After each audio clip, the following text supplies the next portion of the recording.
Fundamental Cost Account, Unit 3, Account of Overheads, પરોક્ષ ખર્ચના હિસાબો.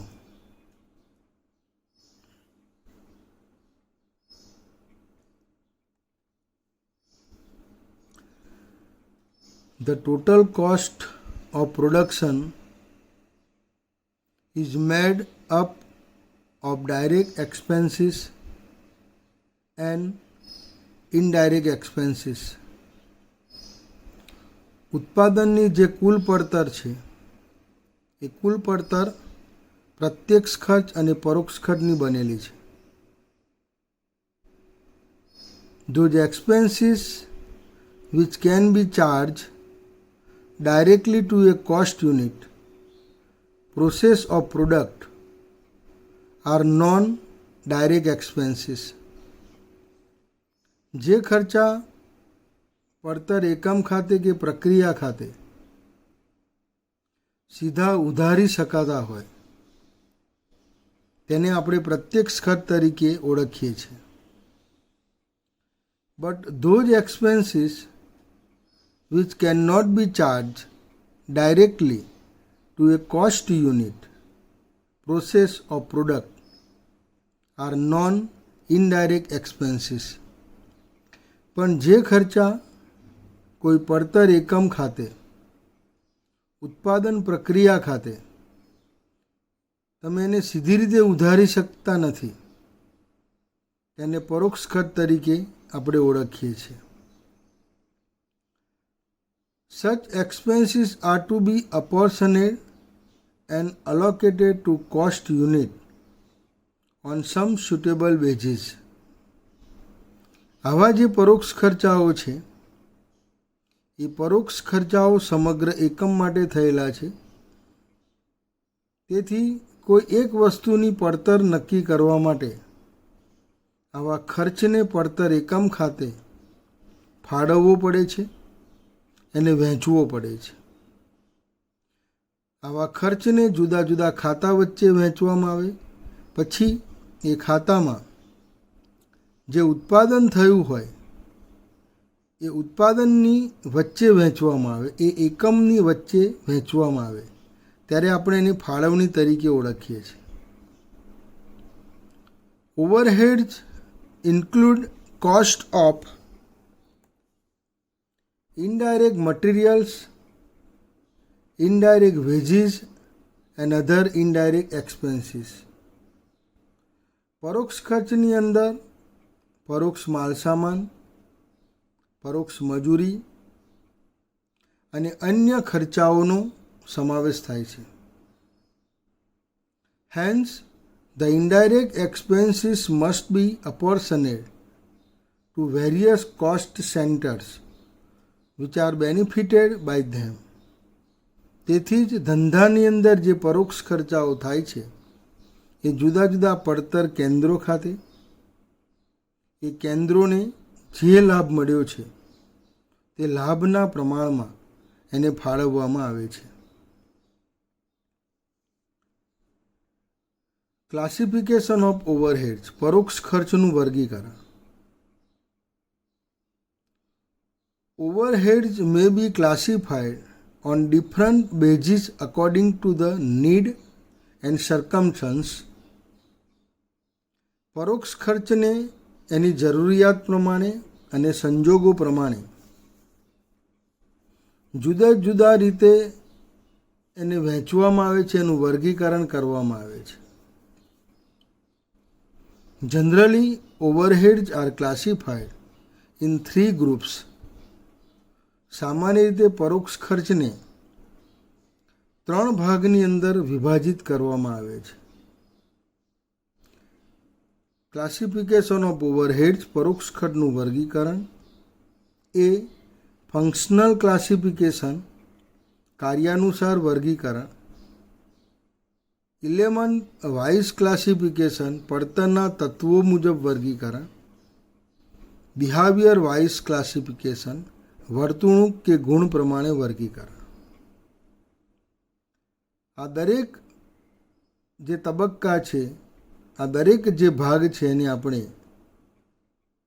નીચે પ્રમાણે જુદી જુદી રીતે સમજવાનો પ્રયત્ન કરીશું. એ ફંક્શનલ ક્લાસિફિકેશન, કાર્યાનુસાર વર્ગીકરણ. ખર્ચનું કાર્ય કયું છે તેને આધારે ખર્ચને જુદા જુદા ભાગની અંદર વિભાજિત કરવામાં આવે છે. According to function of overheads, they are divided into the following three groups. નીચે પ્રમાણે 3 ભાગની અંદર એને વિભાજિત કરવામાં આવે છે. નંબર 1, ફેક્ટરી ઓવરહેડ્સ, કારખાનાના પરોક્ષ ખર્ચા. The indirect expenses are connected with manufacturing operation in the factory are called factory overheads. જે ખર્ચાઓ ઉત્પાદન કાર્ય સાથે સંકળાયેલા છે અને કારખાનાની અંદર કરવામાં આવે છે, કારખાનાની 4 દિવાલોની વચ્ચે કરવામાં આવે છે, એવા બધા જ ખર્ચને કારખાના પરોક્ષ ખર્ચ તરીકે ઓળખવામાં આવે છે. They include the following, એમાં નીચેનાનો સમાવેશ કરવામાં આવે છે. પાવર એન્ડ ફ્યુઅલ, પાવર અને બળતણ. Consumable store like oil, grease ETC, વપરાતી જતી માલસામગ્રી જેવી કે ઓઇલ, ગ્રીસ વગેરે. Repairs to plant and machinery, plant અને મશીનરીનું સમારકામ. Depreciation of plant and machinery, plant અને મશીનરીનો ઘસારો. ફેક્ટરી રેન્ટ એન્ડ રેટ્સ, ફેક્ટરીનું ભાડું અને વેરા. Factory lighting and heating, factory કારખાનાનું વીજળી અને બત્તી અને હીટિંગના ખર્ચા. Insurance of factory building plant ETC, ફેક્ટરીના મકાનનો, એના પ્લાન્ટનો વીમો. Factory canteen and welfare expenses, ફેક્ટરીમાં જે કેન્ટીનના ખર્ચાઓ થાય તે અને કામદાર કલ્યાણ ખર્ચા. સુપરવાઇઝર સેલરી, સુપરવાઇઝરોના પગાર. વર્ક મેનેજર સેલરી, કારખાનાનો જે મેનેજર છે એ મેનેજરનો પગાર. Cost of stationery use in factory, કારખાનામાં જે સ્ટેશનરી વપરાયેલી છે એની પડતર. સેકન્ડ, એડમિનિસ્ટ્રેશન ઓવરહેડ્સ, વહીવટી પરોક્ષ ખર્ચા. The indirect expenses are connected with management and administration in the office is called administration expenses. કારખાનાની બહાર ઓફિસમાં સંચાલન અને વહીવટી સાથે સંકળાયેલા જે ખર્ચાઓ છે એ ખર્ચાઓને વહીવટી પરોક્ષ ખર્ચ તરીકે ઓળખવામાં આવે છે. It is not related directly to production, તે સીધી રીતે ઉત્પાદન સાથે સંકળાયેલા નથી, પરંતુ વસ્તુની પડતર શોધવા માટે આ ખર્ચને પણ જુદા જુદા એકમો વચ્ચે વહેંચવો પડે છે. The following expenses are administration overheads. નીચેના જે ખર્ચાઓ છે એ વહીવટી ખર્ચાઓ છે. Salaries of office staff, office સ્ટાફનો પગાર. Office rent and rates, office ભાડું અને વેરા. Depreciation of office building, office બિલ્ડિંગનો ઘસારો. ટેલિફોન એન્ડ પોસ્ટેજ, ટેલિફોન અને પોસ્ટેજને લગતા ખર્ચા. પ્રિન્ટિંગ એન્ડ સ્ટેશનરી, છપામણી અને સ્ટેશનરીના ખર્ચા. Audit fee. લીગલ ચાર્જીસ, કાનૂની ખર્ચ. ઓફિસ લાઇટિંગ એન્ડ હીટિંગ, ઓફિસની વીજળી અને હીટિંગને લગતા ખર્ચા. બેંક ચાર્જીસને લગતા ખર્ચા. ડિરેક્ટર ફી, ડિરેક્ટરોની ફી વગેરે ખર્ચા એ વહીવટી ખર્ચા છે.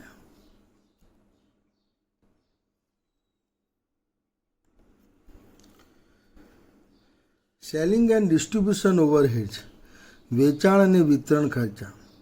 વેચાણ વધારવા માટેના ખર્ચા વેચાણ ખર્ચા છે. ગ્રાહક સુધી માલ પહોંચાડવા માટેના ખર્ચા એ વિતરણ ખર્ચા છે. આ બંને ખર્ચને એક જ હેડિંગ નીચે બતાવવામાં આવે છે. Selling and distribution are incurred in connection with selling function. વેચાણ કાર્ય સાથે સંકળાયેલ ખર્ચાઓને વેચાણ વિતરણ ખર્ચ કહેવામાં આવે છે. Which includes the delivery of goods to the customers. The selling and distribution overheads R as follow.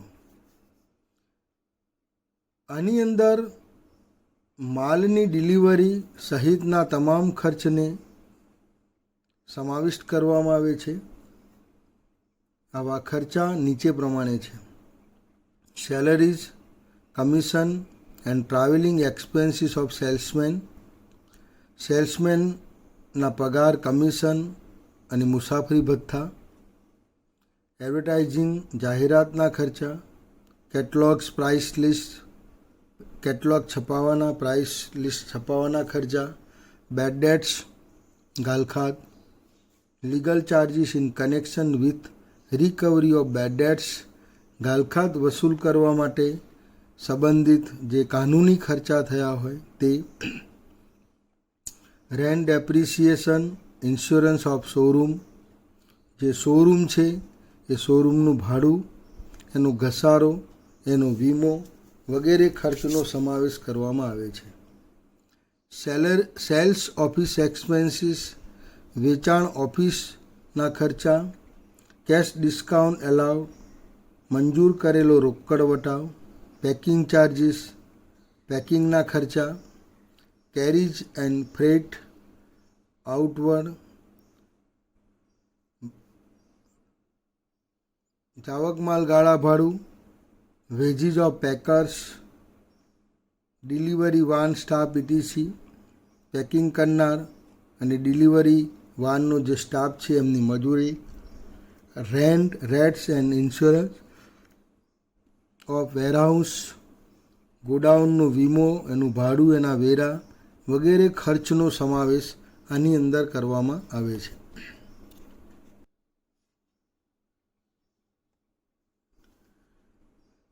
Element wise classification. પડતરના તત્વ મુજબ વર્ગીકરણ. Overheads can also B classified on the basis of element of cost like material, wages and expenses. They are as follow. પરોક્ષ ખર્ચને પડતરના તત્વો મુજબ પણ વહેંચવામાં આવે છે. પડતરના તત્વોની અંદર માલસામાન, મજૂરી અને અન્ય ખર્ચનો સમાવેશ થાય છે. એ પ્રમાણે એનું વર્ગીકરણ કરવામાં આવેલું છે. ઇનડાયરેક્ટ મટીરિયલ્સ, પરોક્ષ માલસામાન. The material which does not form part of the product manufacture. જે માલસામાન ઉત્પાદન દરમિયાન વપરાય છે પરંતુ જે વસ્તુ છે મુખ્ય એનો એ ભાગ બનતું નથી. But which help production and has to be apportioned overhead over different cost center or unit are considered indirect materials. પરંતુ જે માલસામાન ઉત્પાદન દરમિયાન મદદ કરે છે અને આવા ખર્ચને જુદા જુદા પડતર કેન્દ્રો વચ્ચે વહેંચવો પડે છે એવા માલસામાનને પરોક્ષ માલસામાન તરીકે ઓળખવામાં આવે છે. Indirect material are as under. પરોક્ષ માલસામાન નીચે પ્રમાણે છે. Fuel, oil, grease, lubricant, cotton waste, consumable equipment used in factory. બળતણ, ઓઇલ, ગ્રીસ, ચીકણો પદાર્થ, મસોતું, ગાભા, વપરાતી જતી માલ સામગ્રી, અન્ય કેટલાક સાધનોનો ઉપયોગ કારખાનાની અંદર કરવામાં આવે છે વગેરે પરોક્ષ માલ સામાન છે. ઇનડાયરેક્ટ લેબર, પરોક્ષ મજૂરી. The wages which cannot be directly charged to a job, process or unit. જે મજૂરી પ્રત્યક્ષ રીતે કોઈ જોબ ખાતે, કોઈ પ્રક્રિયા ખાતે કે કોઈ એકમ ખાતે તમે એને ઉધારી શકતા નથી. બટ વિચ હેઝ ટુ બી અપોર્શનેડ, પરંતુ એની વહેંચણી કરવી પડે છે, એને ફાળવવી પડે છે. ઇઝ કોલ્ડ ઇનડાયરેક્ટ વેજીસ, એને પરોક્ષ મજૂરી કહેવામાં આવે છે. ધે આર, એમાં સુપરવાઇઝર સેલરી, સુપરવાઇઝરોનો પગાર, વેજીસ ફોર આઇડલ ટાઈમ, અનુત્પાદક સમયની મજૂરી, સેલરી ફોર લીવ પીરિયડ, રજા સમય સાથેનો પગાર, રજા સાથેનો પગાર, wages for repairs of machinery, machinery repairing માટેની મજૂરી, પીએફ ઓફ ઇનડાયરેક્ટ વર્કર્સ, પરોક્ષ કર્મચારીઓનું જે પ્રોવિડન્ટ ફંડ છે તે, કારણ કે માલિકે ચૂકવેલો છે, એ ખર્ચનો સમાવેશ પરોક્ષ મજૂરીની અંદર કરવામાં આવે છે. ઇનડાયરેક્ટ એક્સપેન્સીસ, પરોક્ષ ખર્ચા.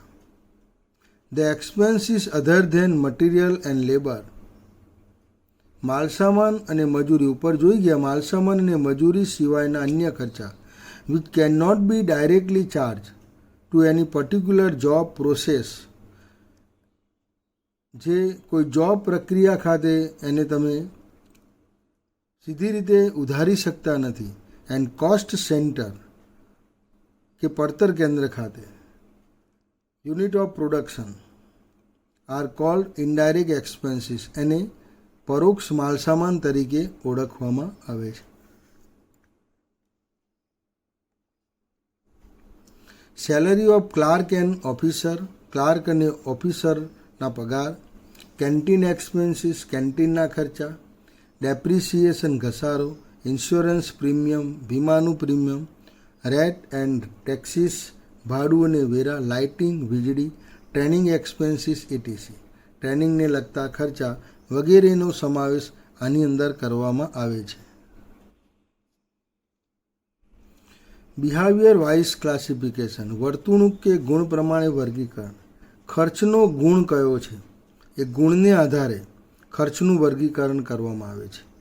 કેટલાક ખર્ચા એવા છે કે જે બદલાતા નથી, સ્થિર છે, તેને સ્થિર ખર્ચ કહેવામાં આવે છે. કેટલાક ખર્ચા એવા છે જે ઉત્પાદન બદલાય ત્યારે બદલાય છે, એને ચલિત ખર્ચ વેરિયેબલ એક્સપેન્સીસ કહેવામાં આવે છે. અને કેટલાક ખર્ચામાં બંને પ્રકારનો ગુણધર્મ છે, સમય અને સંજોગો પ્રમાણે બદલાય છે, એટલે કે અમુક સપાટી સુધી સ્થિર હોય છે અને ત્યાર પછી બદલાય છે. એને સેમી વેરિયેબલ એક્સપેન્સીસ તરીકે ઓળખવામાં આવે છે. નંબર 1, ફિક્સ એક્સપેન્સીસ, સ્થિર ખર્ચા. There are certain expenses which are not affected by level of output. કેટલાક ખર્ચા એ પ્રકારના છે કે ઉત્પાદનની સપાટીની એની ઉપર કોઈ પણ પ્રકારની અસર થતી નથી. They are known as fix overheads, તેને સ્થિર ખર્ચ તરીકે ઓળખવામાં આવે છે. ઉત્પાદન ગમે તેટલું થાય પણ એ ખર્ચા બદલાતા નથી. they do not change even when there is variation in volume of production. ઉત્પાદનનો જથ્થો બદલાય છે તો એ જથ્થાના ફેરફાર થવા છતાં પણ એની અંદર કોઈ પણ પ્રકારનો ફેરફાર થતો નથી, એટલે કે સ્થિર ખર્ચ એ સ્થિર જ રહે છે. Some overheads expenses are as follow. આવા કેટલાક ખર્ચાઓ નીચે પ્રમાણે છે. Rent and rates of factory and office, કારખાના અને ઓફિસનું ભાડું અને વેરા. ઉત્પાદન બદલાય પણ એ બદલાતા નથી, જે ચૂકવાતું હોય એ જ ચૂકવાય છે. મેનેજર સેલરી, મેનેજરનો પગાર એ પણ મંથલી કે યરલી જે નક્કી હોય એ જ ચૂકવાય છે. ઇન્સ્યોરન્સ પ્રીમિયમ, વીમાનું પ્રીમિયમ. ઓડિટ ફીનો ખર્ચ એ પણ બદલાતો નથી. બેંક ચાર્જીસ, બેંકને લગતા ખર્ચા. કેન્ટીન એક્સપેન્સીસ, કેન્ટીનના ખર્ચાઓ. ઇન્ટરેસ્ટ ઓન કેપિટલ, મૂડી પરનું વ્યાજ એ પણ જેટલું હોય એટલું જ ચૂકવવામાં આવે છે. લીગલ ચાર્જીસ, કાનૂની ખર્ચાઓ. ઓફિસ એક્સપેન્સીસ, ઓફિસને લગતા ખર્ચાઓ. આ બધા ખર્ચાઓ સ્થિર ખર્ચ તરીકે ઓળખવામાં આવે છે. વેરિયેબલ ઓવરહેડ, ચલિત ખર્ચા, જે ઉત્પાદન સાથે બદલાય છે. There are certain expenses which vary directly with the volume of output. કેટલાક ખર્ચા એવા છે કે જે ઉત્પાદન બદલાતા ઉત્પાદનની સાથે સીધી રીતે બદલાય છે. ઉત્પાદન 50% વધ્યું હોય તો આ ખર્ચ પણ 50% વધે છે. ઉત્પાદન 25% ઘટે તો આ ખર્ચ પણ 25% ઘટે છે. એટલે કે આ ખર્ચા ઉત્પાદનના જથ્થા સાથે સીધી રીતે સંકળાયેલા છે. They are known as variable overheads. તેને ચલિત ખર્ચા કહેવામાં આવે છે. Some variable expenses are as follow. આવા કેટલાક ચલિત ખર્ચાઓ નીચે પ્રમાણે છે.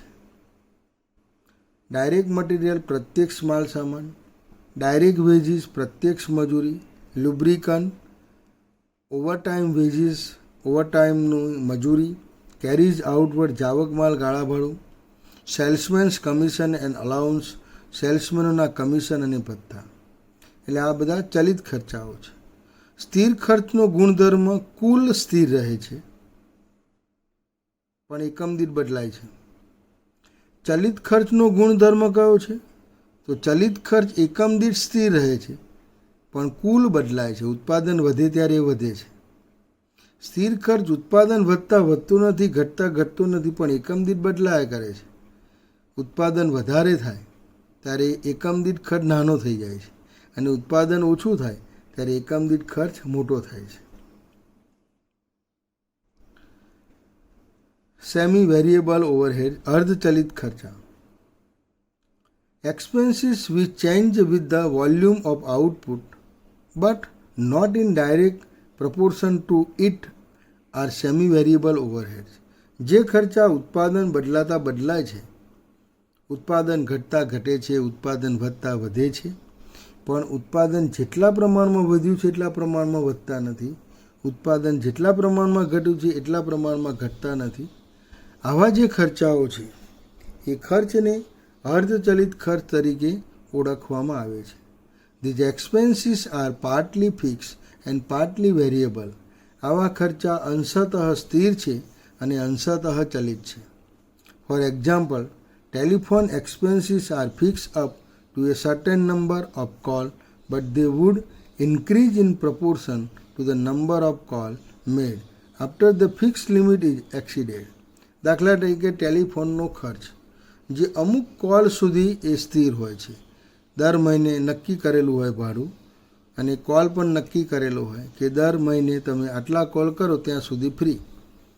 પણ સ્થિર ખર્ચની જ્યારે સપાટી વટાવે છે ત્યારે તેનો ખર્ચ પ્રમાણસર વધે છે. એટલે કે અમુક સપાટી સુધી 50 કે 100 કોલ સુધી એ સ્થિર હોય છે અને ત્યાર પછી એ બદલાતા જાય છે. એને અર્ધચલિત ખર્ચ કહેવામાં આવે છે. Similarly depreciation charge is semi variable expense. એ જ રીતે ઘસારો એ પણ અર્ધચલિત ખર્ચ છે. Segregation of semi variable overhead. અર્ધચલિત ખર્ચનું વર્ગીકરણ, પૃથ્થકરણ.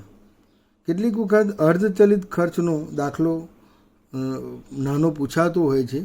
એમાં તમને અર્ધચલિત ખર્ચ આપેલો હોય, એમાંથી સ્થિર ખર્ચ અને ચલિત ખર્ચ બંનેને જુદો કરવાનો છે. For the purpose of accounting and controls the semi-variable expenses must also be divided into fixed and variable cost. હિસાબો અને અંકુશના હેતુ માટે અર્ધચલિત ખર્ચને સ્થિર ખર્ચ અને ચલિત ખર્ચ એવા બે ભાગની અંદર વહેંચવામાં આવે છે. The methods for segregation semi-variable expenses into fixed and variable expenses are as follow. અર્ધચલિત ખર્ચને સ્થિર અને ચલિત ખર્ચમાં વહેંચવા નીચેની પદ્ધતિનો ઉપયોગ થાય છે. High and low point method, ઉચ્ચ અને નિમ્નાંકની પદ્ધતિ. ગ્રાફિક પ્રેઝન્ટેડ મેથડ, આલેખ રજૂઆત પદ્ધતિ. કમ્પેરિઝન મેથડ, તુલના પદ્ધતિ. એવરેજ મેથડ, સરેરાશ પદ્ધતિ. લીસ્ટ સ્ક્વેર મેથડ, લઘુત્તમ વર્ગ પદ્ધતિ. આ બધી પદ્ધતિઓમાં ફક્ત પહેલી પદ્ધતિ આપણા અભ્યાસક્રમમાં છે. We discuss only high and low point method according to the new syllabus. ફક્ત ઉચ્ચ અને નિમ્નાંકની પદ્ધતિની ચર્ચા આપણે કરવાની છે. High and low point method, ઉચ્ચ અને નિમ્નાંકની પદ્ધતિ. ઉચ્ચ અને નિમ્નાંકની પદ્ધતિની અંદર અમુક સમયગાળાનો ઉત્પાદનનો ઊંચો આંક કેટલો છે અને એનો સંબંધિત ખર્ચ કેટલો છે એ નક્કી કરવામાં આવે છે, અને એ જ અમુક સમયગાળાનો એનો નીચો આંક કેટલો છે ઉત્પાદનનો અને એનો સંબંધિત ખર્ચ એ નક્કી કરવામાં આવે છે. ઊંચા ઉત્પાદનમાંથી નીચું ઉત્પાદન બાદ કરવામાં આવે છે અને એનો જે સંબંધિત ખર્ચ છે, ઊંચા ઉત્પાદનનો ખર્ચ અને એમાંથી નીચા ઉત્પાદનનો ખર્ચ બાદ કરવામાં આવે છે. એટલે ખર્ચનો તફાવત મળશે અને તમને એકમોનો તફાવત મળશે. ખર્ચના તફાવતને એકમના તફાવત વડે ભાગશો એટલે તમને એકમ દીઠ ચલિત ખર્ચ મળશે. આ એકમ દીઠ ચલિત ખર્ચને કોઈ પણ એકમો તમને જે આપેલા છે ઊંચા આંકના કે નીચા આંકના, તો એ એકમો સાથે ગુણશો એટલે તમને કુલ ચલિત ખર્ચ મળશે. આ કુલ ચલિત ખર્ચને જે અર્ધચલિત ખર્ચ તમને આપેલો છે એમાંથી તમે બાદ કરશો એટલે તમને સ્થિર ખર્ચ મળશે, અને એ રીતે આનું વર્ગીકરણ કરવામાં આવે છે. The difference in the highest and the lowest volume of production of the period for which such expenses are to be segregated is found out. કોઈ સમયનો ઉત્પાદનનો ઊંચો અને નીચો જથ્થાનો જે તફાવત છે તે માટે કરેલ ખર્ચાનું પૃથ્થકરણ શોધવામાં આવે છે એ ખર્ચને આધારે. The difference of volume and its expenses is also calculated. જથ્થાનો તફાવત અને તેના ખર્ચનો તફાવત ગણવામાં આવે છે. The difference in the expenses is divided by the difference in the volume. ખર્ચના તફાવતને જથ્થાના તફાવત વડે ભાગવામાં આવે છે. We get the per unit variable cost. આપણને એકમ દીઠ ચલિત ખર્ચ મળશે. Per unit variable expenses multiply volume of production will be get total variable expenses. એકમ દીઠ ચલિત ખર્ચને ઉત્પાદનના જથ્થા વડે ગુણવામાં આવે છે, તેથી કુલ ચલિત ખર્ચ મળે છે. If we deduct these expenses from the total semi-variable cost, we get the total fixed cost. જો આપણને કુલ અર્ધચલિત ખર્ચમાંથી આ ચલિત ખર્ચ બાદ કરીશું તો આપણને સ્થિર ખર્ચ મળશે. Suppose the production and semi-variable expenses of January 2008 was 1000 units and rupees 5000. It is the highest. જાન્યુઆરીનું તમને 1000 એકમનું ઉત્પાદન અને 5000નો એનો સંબંધિત ખર્ચ આપેલો છે, એ ઊંચો આંક છે.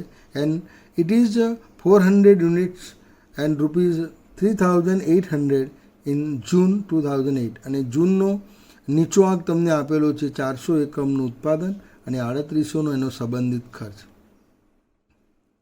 The semi-variable expenses would be separated as follow. અહીંયા અર્ધચલિત ખર્ચને નીચે પ્રમાણે અલગ અલગ કરવામાં આવે છે. ઊંચો આંક છે એમાંથી નીચો આંક તમારે બાદ કરવાનો છે. જાન્યુઆરી 1000 યુનિટ કોસ્ટ 5000, જૂન 400 units cost 3800, difference 600 unit cost 1200 units.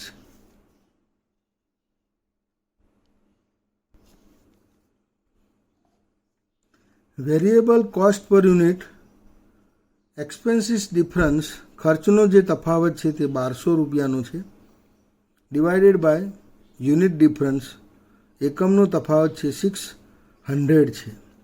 એટલે પર યુનિટ ₹2 વેરિયેબલ એક્સપેન્સીસ, એકમ દીઠ ચલિત ખર્ચ 2 રૂપિયા આવ્યો. આ 2 રૂપિયાને ઉપરના કોઈપણ એકમ સાથે ગુણવાના છે. મલ્ટીપ્લાય અબાઉ યુનિટ 1000 ઇન્ટુ 2 તો તમને 2000 રૂપિયા મળશે. 2000 એ ચલિત ખર્ચ થયો કુલ. એ કુલ ચલિત ખર્ચને 5000માંથી તમે બાદ કરશો તો તમને 3000 રૂપિયાનો સ્થિર ખર્ચ મળશે. હવે જૂનની અંદર કરશો તો 400 ગુણ્યા 2 આવશે, 400 ઇન્ટુ 2 રૂપીસ, એટલે total variable expenses 800 rupees. 800 rupees deduct from 3800. 3800માંથી તમે 800 બાદ કરશો તો તમને 3000 રૂપિયાનો સ્થિર ખર્ચ મળશે. આમ સ્થિર ખર્ચ દરેક મહિને સરખો આવે છે અને ચલિત ખર્ચ એ બદલાય છે. The total variable cost of January 2000 rupees and June 800 rupees and fix cost is equal total semi-variable cost minus variable cost, 5,000 minus 2,000, 3,000 rupees fixed expenses.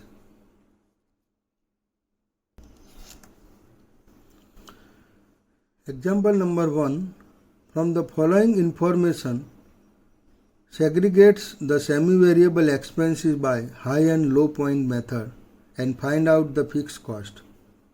નીચેની તમને જે માહિતી આપેલી છે એ માહિતી પરથી અર્ધચલિત ખર્ચનું ઉચ્ચ અને નિમ્ન આંકની પદ્ધતિ પ્રમાણે વર્ગીકરણ કરવાનું છે અને સ્થિર ખર્ચ કેટલો છે એ સ્થિર ખર્ચ તમારે શોધવાનો છે. મંથ 2011 જાન્યુઆરી, ફેબ્રુઆરી, માર્ચ, એપ્રિલ, મે, જૂન આઉટપુટ યુનિટ દરેક મહિનાનું તમને ઉત્પાદન આપેલું છે અને દરેક મહિનાનું જે ઉત્પાદન છે એનો semi variable overheads, semi variable expenses આપેલો છે, ખર્ચ આપેલો છે 14,000, 12,500 etc. આમાંથી ઊંચો આંક અને નીચો આંક બે શોધવાના છે. હાઈ પોઈન્ટ તમને આપેલો છે given June 4,700 and its related expenses 19,100 rupees. Less low point in February 2,500 unit and its related expenses 12,500 rupees. And unit difference and expenses difference 2,200 units and 6,600 rupees. અહીંયા ઊંચો આંક અને નીચો આંક એકમો અને ખર્ચ એનો તફાવત શોધવાનો છે. એકમનો તફાવત 2200 એકમનો આવ્યો અને ખર્ચનો તફાવત 6600 એકમ આવ્યો. તો આ 6600 એકમ જે ખર્ચનો તફાવત છે એને એકમના તફાવત વડે ભાગો એટલે તમને એકમ દીઠ ચલિત ખર્ચ મળે છે. Per unit variable expenses is equal difference of expenses divided by difference of volume. ખર્ચનો તફાવત ભાગ્યા એકમનો તફાવત. વેરિયેબલ એક્સપેન્સીસ પર યુનિટ એકમ દીઠ ચલિત ખર્ચ 6,600 ડિવાઇડેડ બાય 2,200 પર યુનિટ 3 રૂપીઝ. એકમ દીઠ ચલિત ખર્ચ 3 રૂપિયા આવ્યો. આ 3 રૂપિયાને કુલ ઉત્પાદનના એકમો તમને જાન્યુઆરી, ફેબ્રુઆરી, માર્ચ, એપ્રિલ, મે, જૂન એના વડે ગુણી નાખવાના. 3 તારી 9,000, 25 તારી 7,500, 35 તારી 10,500, 4 તારી 12,000 એ રીતે દરેકને ગુણવાના છે અને ગુણ્યા પછી પાછળ તમને જે કુલ ખર્ચ આપેલો છે સેમી વેરિયેબલ એક્સપેન્સ એમાંથી બાદ કરી નાખવાના છે. એ બાદ કરશો એટલે દરેક મહિનાનો સ્થિર ખર્ચ તમને સરખો મળશે. આ રીતે મંથ જાન્યુઆરી, ફેબ્રુઆરી, માર્ચ, એપ્રિલ, મે સેમી વેરિયેબલ ઓવરહેડ્સ કુલ ચલિત ખર્ચ આપેલો છે. કુલ અર્ધચલિત ખર્ચ, કુલ અર્ધચલિત ખર્ચ 14,000, 12,500, 15,500, 17,000, 16,400, 19,100. લેસ વેરિયેબલ ઓવરહેડ્સ ચલિત ખર્ચ, કુલ ચલિત ખર્ચ. તો કુલ ચલિત ખર્ચ એટલે યુનિટ ઇન્ટુ પર યુનિટ વેરિયેબલ એક્સપેન્સીસ. એકમો જે આપેલા છે દરેક મહિનાના 3,000 into 3, 2,500 into 3, 3,500 into 3, 4,000 into 3, 3,800 into 3, 4,700 into 3. Total variable expenses 9,000, 7,500, 10,500, 12,000, 11,400, 14,100. આ બધા જ કુલ ચલિત ખર્ચને સેમી વેરિયેબલ એક્સપેન્સીસમાંથી બાદ કરવાના છે. Total variable expenses deduct from semi variable overheads. We get fix expenses per month 5,000, 5,000, 5,000, 5,000 and 5,000. આ રીતના દાખલા આવે ત્યારે આ રીતની તમારે ગણતરી કરવાની રહેશે.